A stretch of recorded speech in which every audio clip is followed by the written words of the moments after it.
Selamat datang KUHP baru, KUHP baru, Kitab Undang-Undang Hukum Acara Pidana baru, yang hari ini disahkan di tingkat 1, tinggal masuk ke tingkat 2, 13 November 2025. Lelah sekali, panjang sekali, tapi akhirnya selesai juga. Pertanyaan sederhananya, apa bedanya KUHP lama dengan KUHP baru?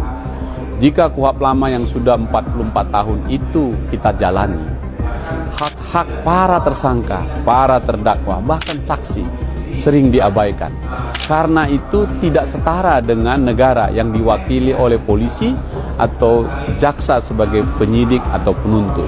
Karena itu dalam KUHP baru ini, siapapun warga negara yang bersentuhan dengan hukum wajib didampingi pengacara atau advokat, agar warga negara ini setara dia dengan negara untuk pemeriksaan. Apa bentuknya itu? Kalau dulu yang sekarang ini KUHP itu mengatur boleh didampingi tapi sebagai tersangka saja, tapi diam saja, tidak bisa membela secara terbuka kliennya.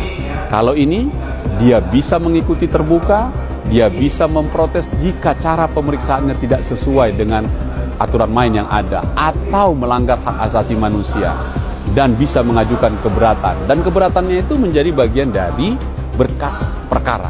Dengan demikian sejak awal si tersangka ini telah mendapatkan pendampingan hukum secara utuh dijamin oleh undang-undang. Itu yang pertama.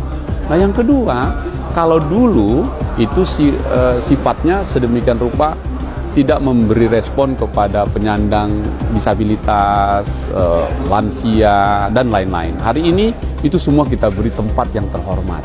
Kemudian nggak dikit-dikit masuk penjara, tapi restoratif justice. Bagaimana menyelesaikannya dengan musyawarah sebagai kearifan lokal di Indonesia, dan itu harus dilakukan sejak dini.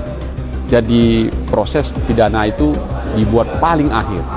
Yang terakhir apa? Ada lagi namanya pengakuan bersalah pada korporasi. Kemudian ada lagi yang disebut penuntutan yang tertunda karena pengakuan yang bersalah tadi, dan banyak lagi.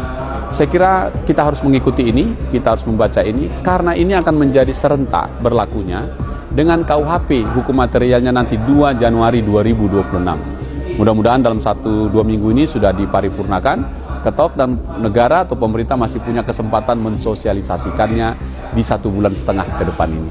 Itu dia. Karena itu sekali lagi fraksi Partai Demokrat dengan bangga menjadi bagian dari pembahasan revisi KUHP ini, karena sejak 2012 Presiden SBY lah yang pertama kali memulai mengusulkan KUHP baru, tapi belum bisa dan tertunda, baru hari ini bisa kita sahkan.